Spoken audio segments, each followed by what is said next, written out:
예, 이제 두 번째 시간으로 들어갑니다.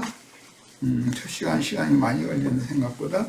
자, 일단 우리 시체들 스가랴서 14장을 펴서 같이 읽고 시작을 하겠습니다.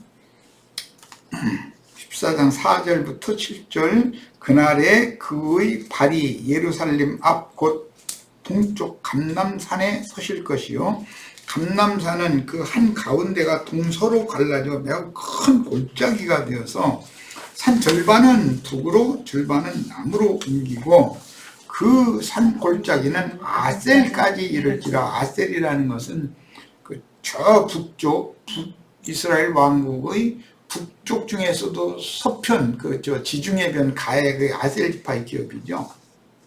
거기까지 이렇게 골짜기가 난다는 거예요. 예? 너희가 그 산 골짜기로 도망하되 우시야 때, 유다 왕 우시야 때 지진을 피하여 도망하던 것 같이 하리라. 이게 참 중요한 예언이죠. 오늘날 세속 교계에 있는 목회자분들이나 신자분들은 이런 예언이 오늘날 어떻게 우리에게 적용이 되는지, 예수님이 오셔서 말씀을 전하시기 전에는 모세와 엘리야의 때를 종결하는 사명을 받았던 엘리야의 영과 능력으로 보냄받은 요한이 광야에서 사역을 했어요. 그럼 그때는 유대교를 떠나서 요한에게 가서 회개하고 세례를 침례를 받아야 돼요. 그런데 요한이 이제 우여곡절 때 죽었어요, 갑작스럽게. 그 예수님이 이제 침례를 다시 시작을 해요, 이어서. 그러면 예수님한테로 다 또 와야 되는 거예요. 이런 것은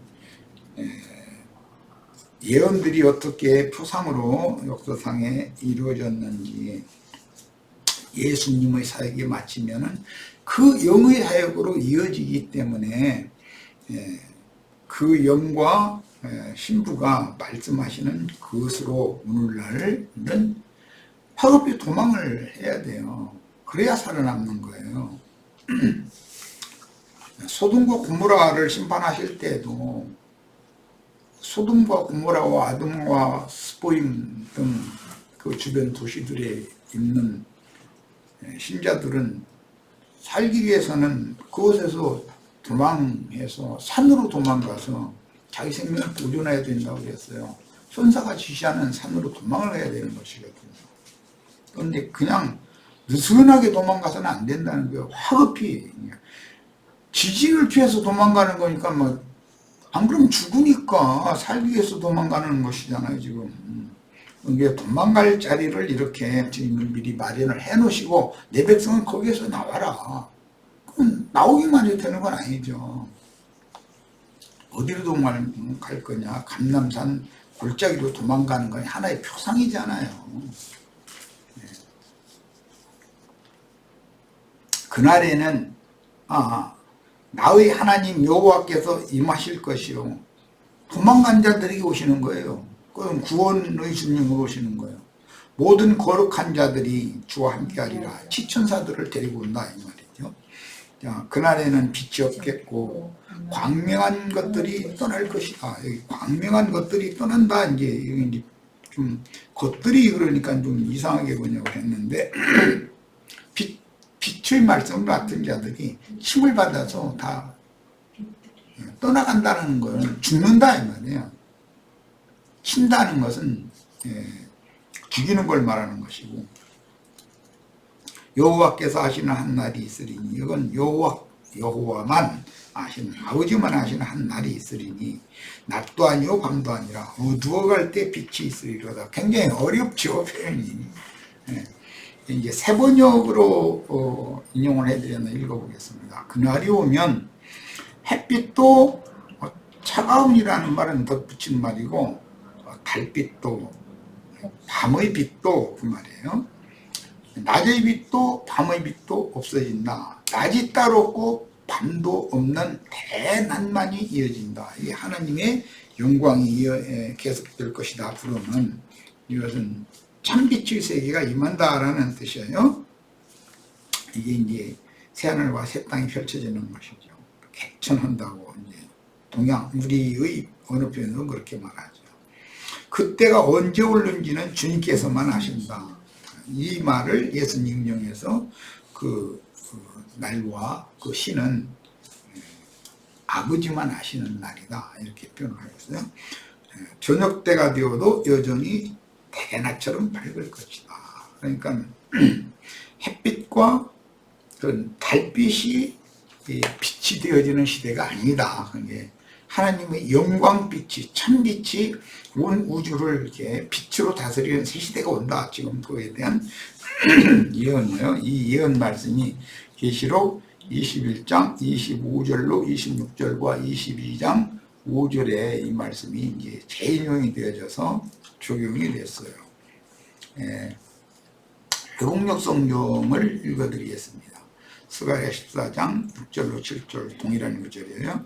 그날에는 빛이 없을 것이고 빛나는 것들이, 여기 빛나는 것들이라는 말은 빛의 말씀을 맡은 증인들이 그 말이에요. 힘을 받으면 빛을 잃을 것이다. 빛들이 떠난다 말이고, 그것은 순교한다 이 말이에요. 순교가 시작이 되는 것은 하늘의 징조예요. 이것이 1월 성신의 징조죠. 1월 성신의 징조는 창세기 1장에 나오고 창세기 37장에는 해, 달, 별이 요셉의 별 앞에 절하는 말씀으로 이렇게 연결이 됐죠. 이는 그날이 낮도 아니요 밤도 아니요 오직 여호와만 아시는 그런 날이 될 것이기 때문이다. 이 날은 천사도 모르고 인자도 모른다 그랬어요. 심지어 그것은 이방의 충만이 채워지는 대로 적용이 되는 거고 순교자의 수가 차는 대로 적용이 되는 거예요. 자, 그러나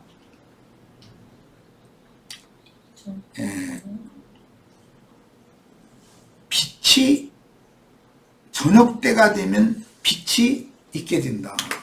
이게 저녁 때가 된다는 것은 하루 해가 이제 져가는 때라는 뜻이고, 히브리인들은 저녁이 되면 아침이 되니 이는 첫째 날이라 이렇게 해서 계속 저녁부터 시작을 해요. 그것은 왜 그러냐, 어둠의 세상에서 어떻게 빛의 세계로 부름을 받아 나오고 떠나는가, 도망하는가, 그것이 성경의 시작부터 그것이 셈족의 그 신앙관이었기 때문에 항상 셈족은 시간을 시작할 때도 저녁 시간부터 시작해요. 애굽이나 로마의 그 태양력은 아침부터 시작하잖아요. 이런 것이 달라요.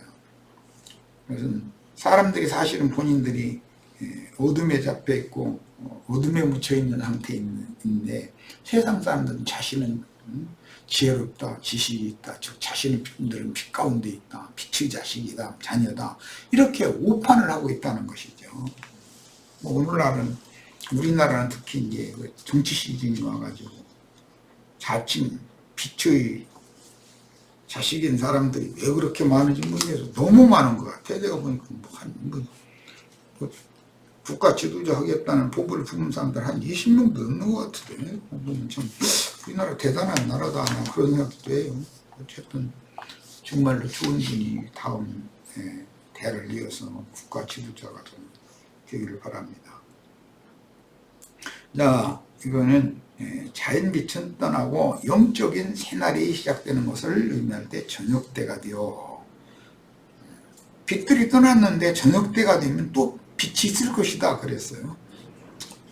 이제 세상의 이제 심판이, 어둠이 밀려오고 빛의 말씀을 가진 자들이 죽임을 당하고, 이게 이제 전환되는 시점이죠. 그런 때 오히려 세상의 어둠을 물리치는, 이기는 빛이 있게 된다는 거예요. 이것은 일리야가 떠나도 엘리사가 사역을 잇는 거, 인자 예수가 떠나도 그 영께서 사역을 잇는 거, 이런 것이 하나의 표상이 된다. 전 3년 반의 사역이 끝나도 후 3년 반의 사역은 이어진다. 이런 것을 생각하시면 되겠어요. 자, 창세기 1장 3절 5절입니다. 하나님이 이르시되 빛이 있으라 하시니 창세기 1장 3절은 이건 근원적인 원천적인 빛을 말하는 것이지 하늘의 광명체들의 빛을 말하는 것이 아니잖아요. 자, 빛이 하나님 보시기에 좋았더라. 이 빛이라는 것은 말씀의 계시를 말하는 거예요. 이 말씀의 계시가 그리스도죠. 이 참빛은 그리스도를 말한 거였어요. 하나님이 빛과 어둠을 나눠서 여기에서 빛은 참 하나님의 말씀이 의미하는 바 계시, 그 다음에 어둠이라는 마귀의 빛의 말씀인 것 같은데 거기에 이게 어둠이 이제 거기에 들어있는 거죠. 죽음의 세력의 권세가 거기에 있어요. 이것을 나눈다 이 말이에요. 유대교 지도자들의 정신세계와 예수 그리스도의 정신세계를 분리하는 것과도 같은 뜻이죠. 나누는 거죠.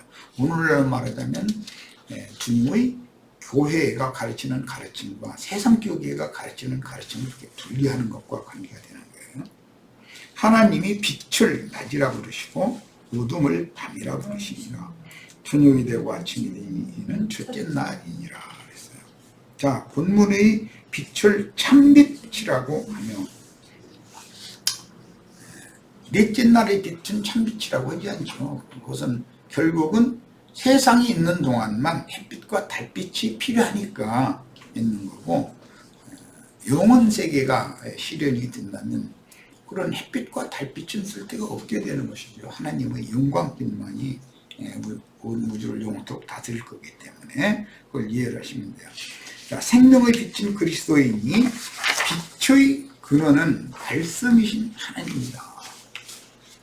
빛의 근원은 말씀이신 하나님이에요. 생수의 근원 역시 말씀이신 하나님이에요. 생명의 근원 말씀이신 하나님이에요.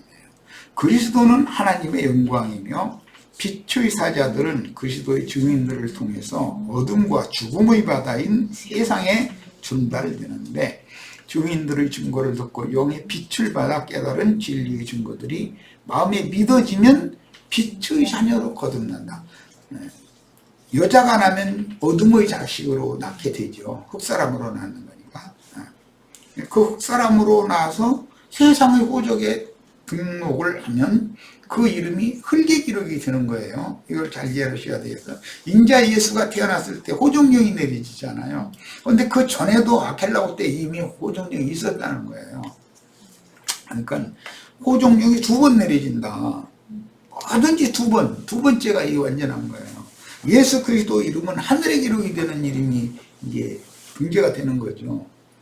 그래서 신약에도 구마 황제의 호종령이 2번 내려졌어요. 이런 거 우리가 흙의 이름이 기록되는, 흙사람으로 기록되는 것과 하늘의 이름이 기록되는 것, 거듭난 속사람이 새사람으로 이름이 기록되는 거, 이 구분을 잘 하셔야 됩니다.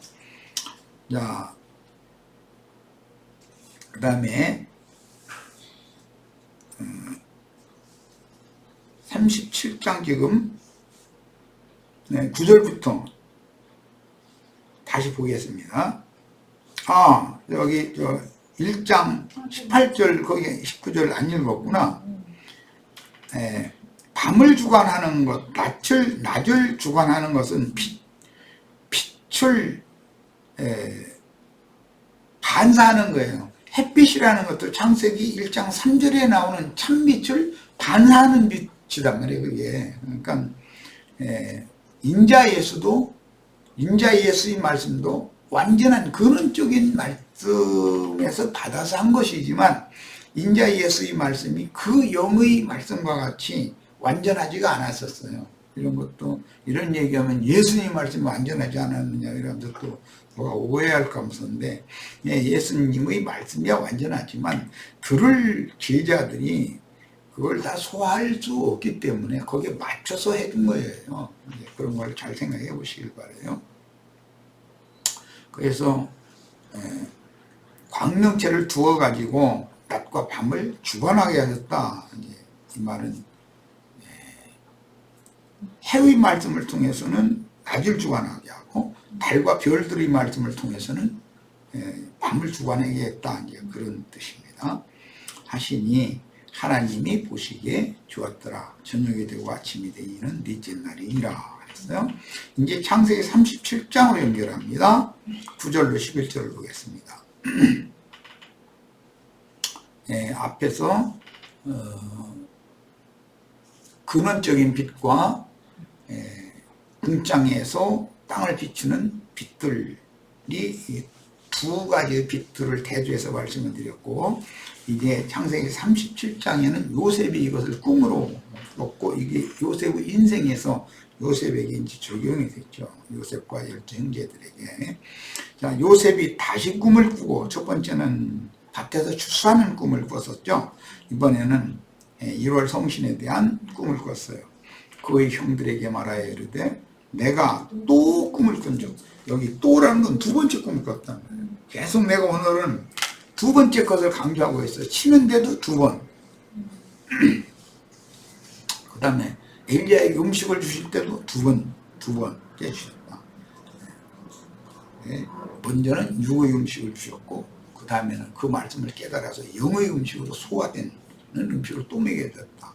인자에서 이 말씀을 증거했고, 그 다음에 그 영이 오셔서 그 말씀을 일일이 생각나게 하고 해석해줘서 성령께서 또 흘려간 음식을 다시 먹이는 이런 것을 이미 구약성경에 예시가 되었다 하는 것이에요. 자, 그 다음에 꿈을 꾼즉 첫째는 해와 두 번째는 달과 11별이, 이건 창세기 1장 14절로 19절을 인용하는 말이죠. 해, 달, 별, 하늘에 그 두 광명을 두었고 별들도 두어가지고 낮과 밤을 주관하게 했다. 낮에는 해가 주관할 것이고 밤에는 달과 별들이 주관을 하는 건 당연한 거예요. 자, 내가 또 꿈을 꾼즉 해와 달과 11별이 내게 절하도이다 그랬어요. 참 요셉이라는 사람이 지금 17살 때인데 아버지나 형들이 들으면 참 황당한 얘기죠.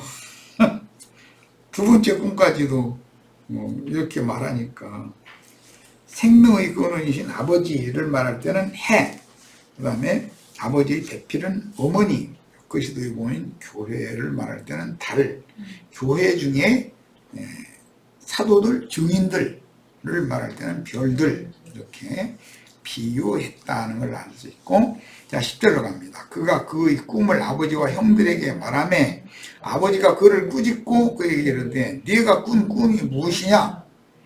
나와 네 어머니와 네 형들이, 나와 네 어머니와 네 형들이라는 해, 달, 별의 해석이라는 걸 알 수 있죠. 참으로 가서 땅에 엎드려 네게 절하겠느냐? 해, 달, 별들이 절을 했다 그랬는데, 이걸 해석을 할 때 야곱이 이렇게 표현했어요. 나와 네 어머니와 네 형들이 참으로 가서 땅에 엎드려 네게 절하겠느냐 그랬어요. 그러니까 그 형들은 요셉의 그런 꿈 이야기를 듣고 시기를 했고, 그 아버지는 그 말을 간직해 두었다 그랬어요. 자, 아모스, 이번에는 5장 다 같이 성경 표시입니다. 아모스 5장 본인 성경은 다 표시입니다.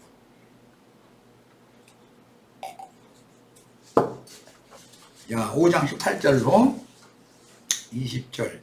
화에 쓸진저 여호와의 날을 사모하는 자. 여호와를 그렇게 사모하고 기다리는데 축복이 임하는 것이 아니라 화가 있다는 거예요. 너희가 어찌하여 여호와의 날을 사모하느냐? 이 여호와의 날은 큰 지진이 나는 날이고, 구원 얻을 자들에게는 감람산 골짜기가 이렇게 유대 광야에서부터 저기 아셀까지 골짜기가 생기는 날이죠. 그 골짜기로 도망가면 구원을 받는 자들이고, 예루살렘 명전으로 꾸역꾸역 모여들면 다 이제 심판받을 자들이죠. 그날은 어둠이요 빛이 아니라 마치 사람이 사자를 피하다가 곰을 만나거나, 이게 뭔 뜻이냐면 마귀의 저주를 피하기 위해서 여호와 앞에 나간다고 예루살렘 성전에 가서 뭐 유대인 랍비들한테 말씀 가르침 받는 걸 빗대느라고 하는 말이에요. 그건 사자를 피하다가 곰을 만나러 가는 거예요. 예배당에 가시면 곰 만나러 가는 거예요. 사자 피한다고. 혹은 집에 들어가서 손을 벽에 대었다가 뱀에게 물린가 보다. 뱀이 예배당, 집이라는 건 하나님의 집, 이제 소위 말하는 이제 교회인데, 교회 가면 그 독뱀들이 신자들 이렇게 미혹해가지고 들어오는 신자들 다 동물제시켜서 죽이려고 지금 그러는 건지 비유하느라고 얘기한 거죠. 여호와의 날은 빛없는 어둠이 아니며 빛남이 없는 캄캄함이 아니냐. 그들이 고대하는 예수님이 공중 구름을 타고 뭐 천사들 앞에서 나팔 불어가면서 뭐 온다고 하는 그걸 그렇게 기다리는데, 그들이 기다리는 그 주님은 어떤 주님이냐면 빛없는 어둠이고 빛남이 없는 캄캄함 속에 온다 이거예요. 이건 이제 출애굽 19장에 보면 흑암과 유암이 막 깊은 있는데 거기서 나팔 소리가 점점 크게 들려가면서 여호와께서 시내 산에 강림하셨다고 그랬어요. 그렇게 오는 건 심판의 주님으로 오시는 거잖아요. 우리는 구원의 주님을 만나야지 심판의 주님을 만나면, 그럼 주님을 기다리는데 그런 이상한 주님을 기다리면 되겠어요? 자, 물리적으로 보자면 해, 달, 별이 침을 받아서 이제 계시록 다시 본문으로 돌아갑니다. 8장 11절 13절 거기 보면 해, 달, 별이 침을 받아가지고 3분의 1이 빛을 잃고 빛을 바르지 못하는 것으로 이렇게 이제 표현이 됐는데, 이런 말씀을 이해시키기 위해서 내가 구약 성경에서 많이 인용을 해서 읽은 거예요.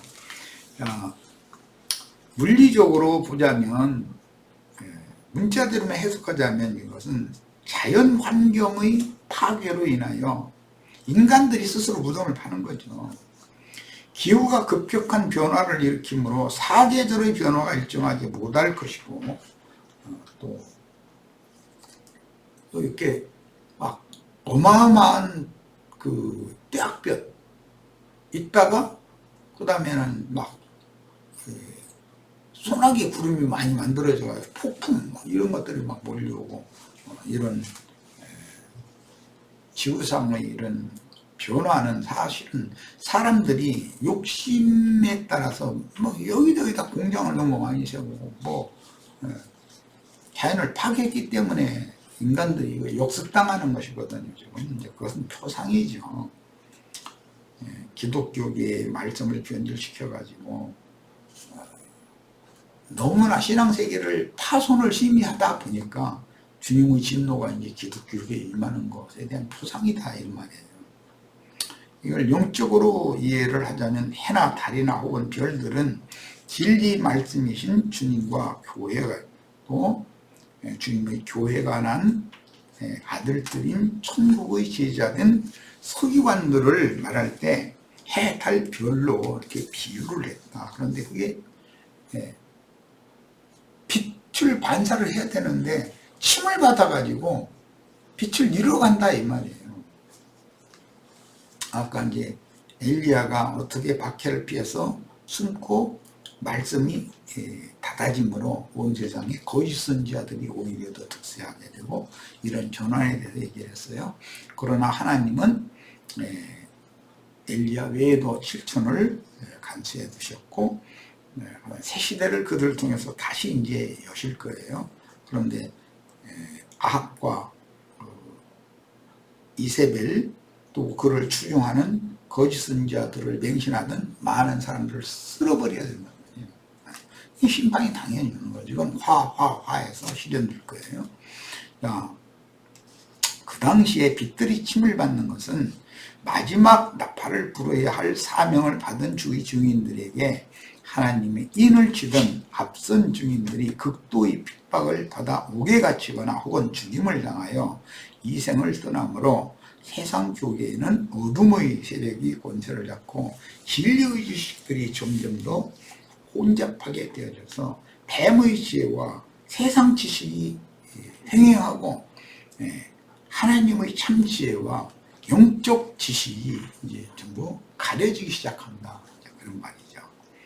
셋째 천사의 나팔 소리가 날 때 하늘에서 떨어진 큰 별이 득세하므로 곧 이어서 넷째 천사의 나팔이 부러지고 당시의 추수꾼들인 빛의 사자들은 극도로 핍박을 당하게 되며 그들을 따르던 자들은 큰 요동을 하게 되어 지진이 막 크게 난다 이렇게 했죠.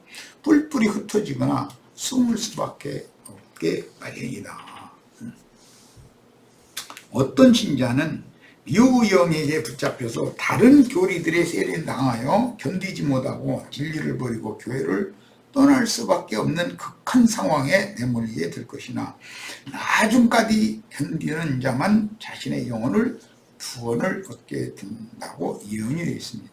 이런 현상은 계시록 9장 2절로 3절에서 무조갱의 황충이 연기와 함께 올라와 빛의 사자들을 죽인다고 하였는데 그때는 빛의 사자들과 흑암의 사자들이 동시에 자기에게 맡긴 양무리를 돌보거나 미혹하는 사역을 하게 될 것이므로 하늘의 큰 전쟁이 시작되는 때이기 때문에 영적으로는 낮도 아니고 밤도 아니다.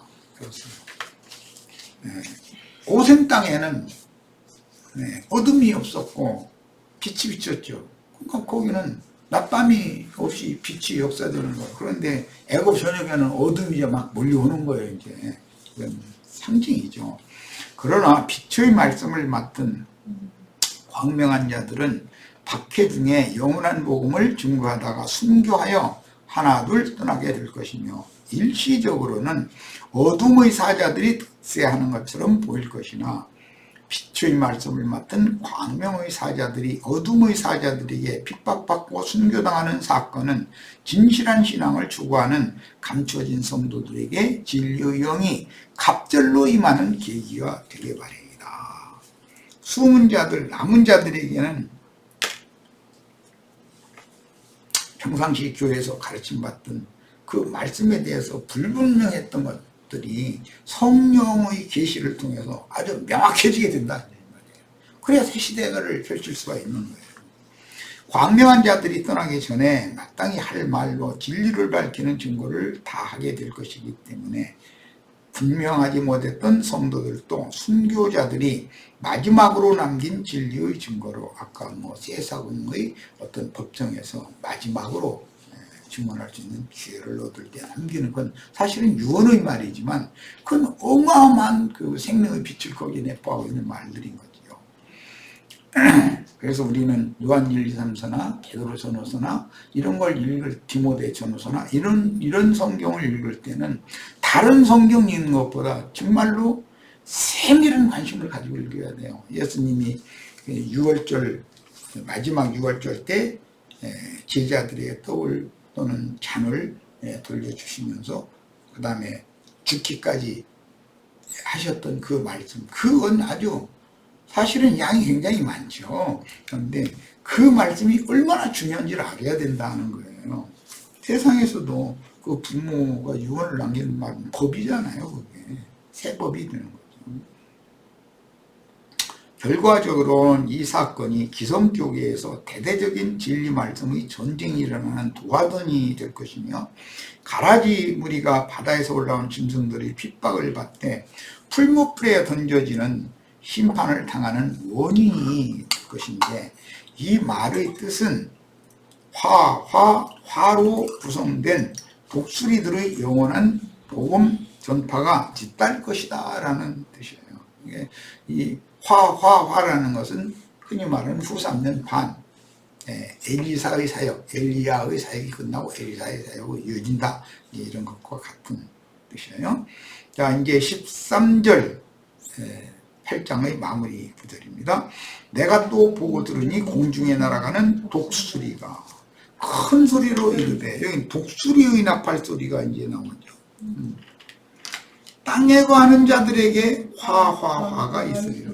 하늘에 거하는 자들에게는 화가 있다는 말이 없죠. 복이 있는 거죠.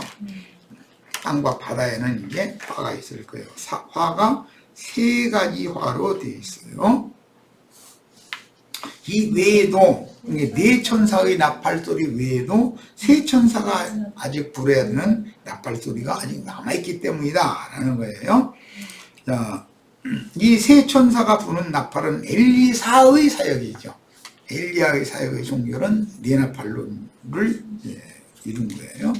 네 생물 중에 네 번째 생물의 형상은 독수리 형상인데, 독수리는 뱀을 집으며 전갈의 권세를 제어하고 이기는 생명이니, 네 생물의 실체인 예수 그리스도를 설명하는 사복음서 중에서 특히 요한복음은 독수리의 복음이다.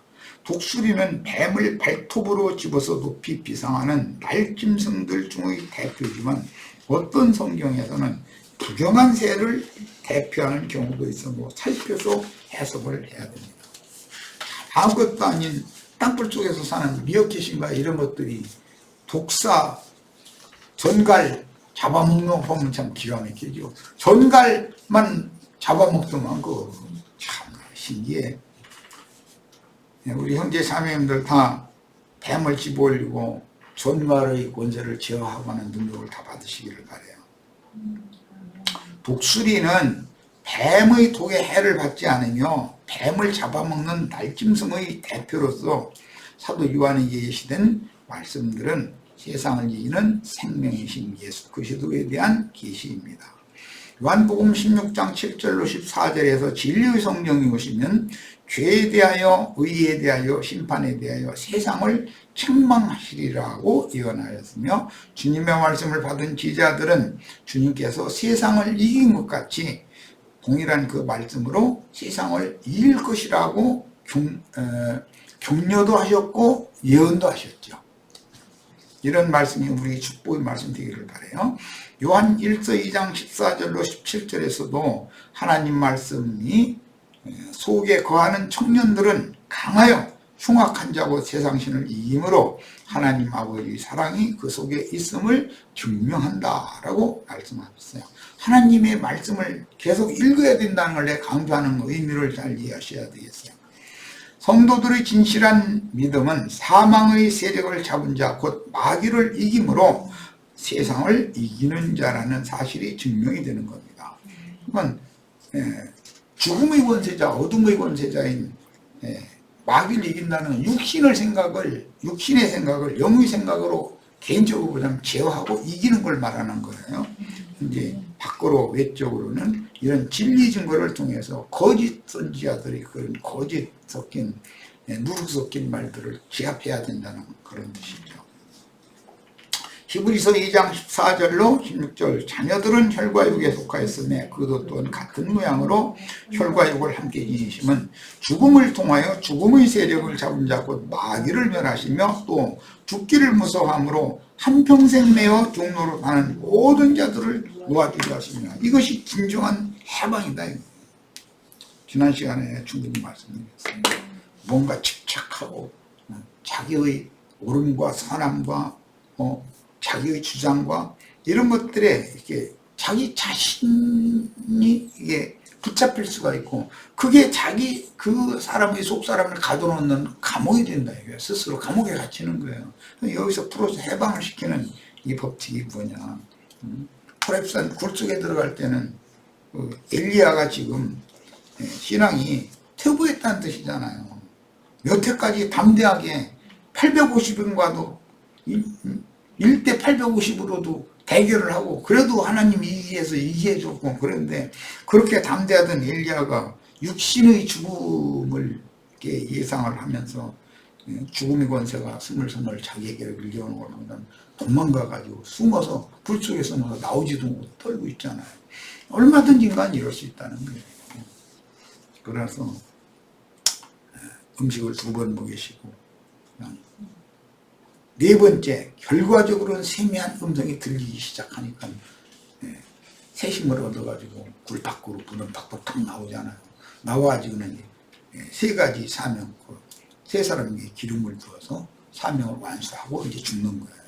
다 이런 것이 다 표적이 어떻게 우리들의 세대에는 어떻게 이루어질지 이런 것도 다 예의주시해서 보시기 바랍니다.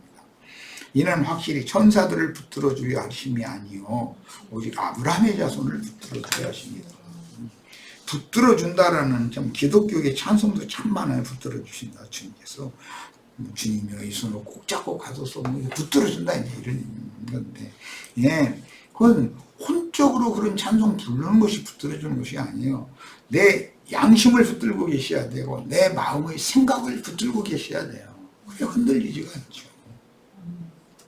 바다에서 올라온 짐승과 땅에서 올라온 짐승의 미혹을 이기는 것은 오직 진리 말씀이 그 속에 풍성히 거할 때만 가능하며 말씀으로 사단을 등이 대적하고 사단의 정체를 온 천하에 드러낼 때 독수리는 뱀을 발로 움키고 힘차게 하늘로 올라가는데 이런 능력은 사망의 독을 마셔도 해를 받지 않는 부활 생명의 능력인 것이다. 이기는 생명을 가진 성도가 뱀을 이기고 움키며 전갈의 권세와 원수의 모든 능력을 제어할 수 있는 것은 죄와 세상과 율법 저주를 이기고 벗어나는 부활의 능력이 나타나며 거짓 선지자의 모든 불법적인 활동과 성도들을 넘어뜨리는 간교한 미혹을 진리의 말씀으로 대적하여 저들의 죄계를 밝히 드러내기 위해서 목숨을 아끼지 않는 것은 성령의 능력을 받은 주의시자라는 증거다. 죽도록 충성하라 그랬어요. 전장에 나간 병사가 죽는 걸 두려웠나? 그건 하나님의 은사가 아닌 거죠. 누가복음 10장에 보면은 왜 제자들 70제자들을 보내는데 주님께서 사단이 하늘에서 번개같이 떨어지는 걸 내가 봤다 그랬어요. 뭐 귀신들이 떠는 거 이런 것 때문에 기뻐할 일이 아니다. 너 이름이 하늘에 기록된 것으로 기뻐해라 그랬어요. 이거 다시 한번 읽겠습니다. 우리 지체들 예레미야 17장 13절 다 찾습니다. 시간이 좀 걸려도 이제 다 됐으니까 이거 꼭 찾아 읽고서 가야 될 것 같아요.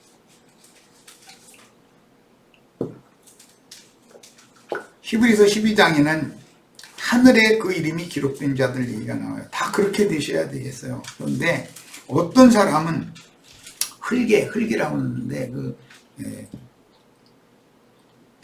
에레츠라는 이 용어는 땅이라는 말이에요.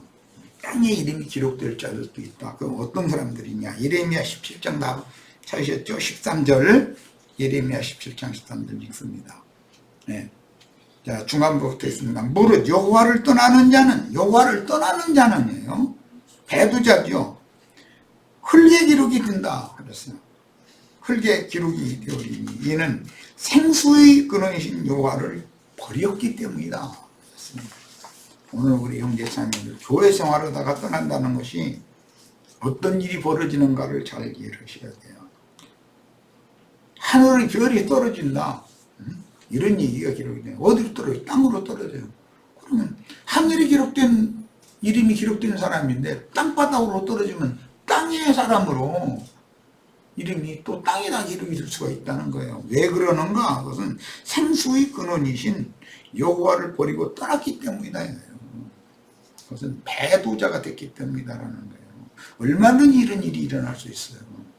나중까지 어떤 상황이 와도 절대로 흔들리지 말고 견디셔야 돼요.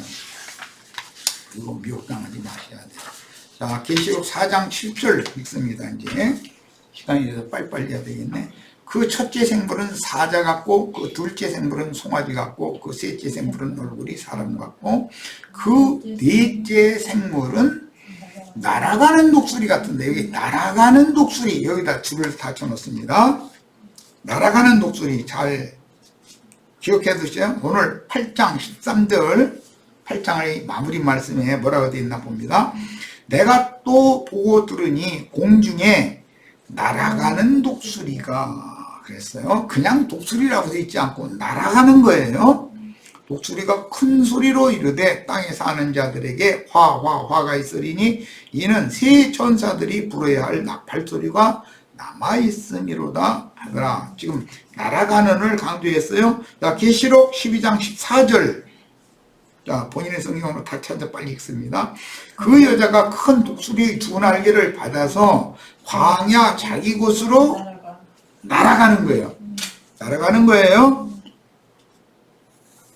기독교계에서 지금 혼잡한 말씀을 가르침받고 명확하지 않은 말씀을 가르침받고 이것저것 헤매고 있는 영혼들은 잘 생각을 해보셔야 돼요. 목회자들부터 잘 생각해 보셔야 돼요. 독수리 두 날개를 받아가지고 광야 자기 곳으로 날아가야 돼요. 독수리가 업어가는 거죠. 말하자면. 날아간다는 건 무슨 뜻이겠어요? 저주의 땅을 종신토록 땅에 집권을 하려는 것은 뱀이에요. 뱀의 권세를 초월하고 벗어나야 날아갈 수가 있어요. 그래서 내가 자꾸 성경이 말하는 독수리 얘기가 나오면 전부 날아가는 얘기를 했어요. 여기서는 이걸 강조를 하는 거예요. 세상을, 땅을, 세상 교회의 거짓 교훈들을 전부 초월하셔야 된다. 이것은 육신의 생각을 초월해서 영의 생각으로 사람이 올라가야 된다 말이에요. 이게 승천이라는 얘기예요. 이게. 자, 독수리들이 공중에 날아가며 부는 나팔 소리는 세상 끝 추수 때 우리 형제 자매님들은 내가 산명을 마치고 가령 예를 드는 거예요. 떠나가도 결국은 형제 자매님들은 날아가면서 나팔을 부셔야 돼요. 그 나팔 소리와 함께 주님이 다시 오신다는 말씀을 이룰 거예요. 그건 울려부는 나팔에 후 3년 반 동안에 부는 거는 세상 끝 추수 때 주님의 예언을 이루기 위하여 추수하는 일꾼으로 보내심을 받은 증인들이 세상 교계의 회개를 촉구하던 처음 네 나팔 뒤에 이어지는 나팔이 화의 새 나팔이다. 그러면 이 새 재앙, 화라는 게 뭐냐 이거예요. 첫 번째는 세상 교회 화가 있는 거예요. 육적 유대인들의 화가 있었죠. 이어서 완악한 마음을 가진 이방 세계의 기성교계에 속한 사람들. 먼저는 항상 모든 것의 시작은 유대인들로부터 시작이 돼요. 먼저 유대인들에게 화가 있고 이제 9장에 나와요. 그게. 그 다음에는 이방 세계의 기성교계에 화가 있어요. 음녀의 치마를 벗기고 불로 사른다고 그랬어요. 그 다음에는 마지막 화라는 것은 이방 나라 바다에 불이 붙는 화가 이제 오는 거예요. 그렇게 하면 화가 하나님의 말씀이 예언이 세상에 집행돼요. 자칭 유대인이라 하는 유대인의 회의 중심 세력이 첫 번째 육적 유대 나라에 화가 임하는 거예요. 이것은 회개를 촉구하기 위한 거였어요. 그것을 구분을 잘 하시기를 바라요. 자칭 유대인들에게 임하는 화와 입맞을 이스라엘 12지파에게 임하는 첫 번째 화, 이것을 구분을 잘 하셔야 돼요. 회복될 이스라엘 12지파에게 임하는 화라는 것은 그들의 회개를 촉구하는 거예요. 그러나 이방 교회의 화라는 것은 그들의 심판을 의미하는 거예요. 이것을 내가 구분해서 지금 말씀드리니까 잘 이해하시길 바라요. 마지막으로 세상 나라의 큰 심판이 집행이 돼요. 이것은 세상 쪽에 흔히 말하는 3차 대전에서 왔는데 그건 당연히 있는 거예요. 마지막 화예요. 자, 공중에 날아가며 화를 선포하는 거예요. 우리 형제 자매님들 날아가며라는 걸 내가 강조하는 점을 잘 명심해서 들으시기를 바라요. 그런 사람이라도 육신의 죽음이 임박하고 나면 피하고 숨어요. 숨고 굴 속에 들어가서 안 나오려고 그래요. 다 그렇게 하게 돼 있어요. 하나님의 음성이 안 들려요. 그때는 다른 것을 집착하니까 그런 거예요. 내가 지금 하는 말을 본인의 신앙 인생을 사명을 마치고 마감을 할 때 어떻게 적용되는지를 본인들이 잘 간파를 하실 수 있기를 바라요. 일단은 징조를 보고 깨달아야 돼요. 그래야 나에게 그 사실이 임했을 때 흔들리지 않을 수가 있는 것이거든요. 자, 다음에 그들은 세상 끝에 보내질 미혹하는 자들인 적그리스도의 사람들을 대항하는 증거의 나팔을 불리며 알곡을 모아 단으로 묶고 곡식은 곡식단으로 묶어야 되는 거예요. 그 다음에 가라지 주수꾼들은 포도송이를 다 이렇게 거둘 거예요. 그건 그 사람들이 할 일이에요. 거룩한 성으로 들어가도록 우리는 도와야 되고, 포도송이를 거두는 자들은 지옥불로 영혼들을 단체적으로 끌고 들어가는 거예요. 이제. 뱀의 낯을 피하여 광야에서 외치는 자의 소리로 활동하다가 짐승의 때에 순교하여 하늘의 하나님께 데려감을 받고 첫째 부활로 일어나서 그 천년이 차기까지 만국을 철장으로 통치하며 양무리를牧양하는 그리스도로 더불어 제사장이 되어 그 천년이 차기까지 왕노릇을 할 후사들의 수에 마지막으로 다 가입이 돼야 돼요. 마지막 한일의 후반부에도. 그것은 투쟁의 결과단 말이야. 세상에는 예언을 이루기 위하여 가라지를 산으로 모아서 묶는 악한 자의 아들들이 인간적인 아름다운 것들, 사람이 선호하고 추구하는 것들, 이런 것들과 너무나 현혹하는 말, 달콤한 말들, 그런 이론들을 가지고 거기에 거짓이 조금씩 섞여 있어요. 오늘 말씀의 시작에 그 말씀했어요. 세상 나라에 지금 거짓 뉴스가 횡행하잖아요. 다 거짓이 아니에요. 90% 이상은 진실이에요. 그런데 거기에 조금 거짓을 사람들이 헷갈리게 만들어버리는 거예요. 간과할 수 있는 그 부분을 싹 바꿔버리는 것이죠. 그렇게 해서 양쪽에서 지금 추수 준비를 계속하고 있습니다. 그런데 주님이 이제 마태복음 13장이나 다른 말씀에서도 모든 넘어지게 하는 것과 7장에서도 이 말씀했고 13장에서도 이 말씀했죠. 불법을 행하는 그 자들을 전부 내게서 다 떠나가라. 그들은 길거리에서 가르치고 다 주의 선지자 노릇을 했던 자들이라고 했어요. 그런 심판이 되어질 것을 말씀하셨어요. 자, 인자가 죽임을 당할 때 유대교인들이 그런 넘어지게 하는 자들, 불법을 행하는 자들에게 유혹당해가지고 예수를 십자가에 못 박고 바라바를 석방해달라고 외쳤죠. 그래가지고 빌라도의 그런 불법한 재판의 결과를 판결을 이끌어냈어요.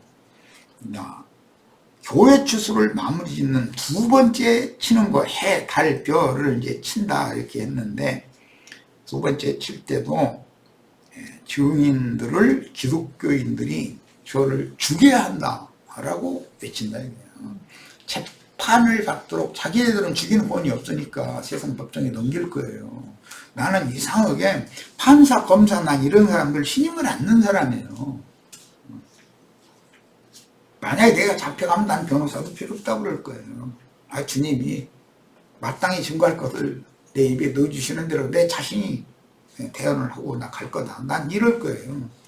그리고 괜히 검찰청에 와라 가라 했으면 나의 어떤 죽일만 죄목도 없는데 괜히 바쁜 사람 오라 가라 했으니까 택시값 내놔 할 거다. 난 그런 얘기 내가 여러 번 했어요. 난 분명히 그럴 거예요. 아니, 뭐한 짓이냐 말이야. 어떻게를 해도 어차피 죽어요. 내가 그 사람들한테 비굴하게 굴어도 죽어요. 비굴하게 군다고 내가 살아남는 게 아니에요. 어차피 하나님이 정하신 대로 되는 거예요. 예를 드는 거예요. 그리고 그 천년이 차도 많은 바다의 모래와 같이 많은 사람들이, 신자들이 미혹당해가지고 다 걸려 넘어질 거라는 거예요. 이게 반드시 한 시대를 종결하고 새 시대를 열 때, 이제 완전히 세상이 끝날 때, 그때마다 악한 자의 역사가 강력하게 역사하는데 그게 뭐냐? 주의 증인들을, 빛의 자녀들을, 빛의 말씀을 가진 자들을 부당한 판결을 내리도록 부추겨가지고 그를 결국은 죽이는 것으로 시행이 된다. 이런 징조, 표적에 대해서까지 설명을 드렸어요. 자, 마치겠습니다. 상당히 길었네. 네, 마칩니다.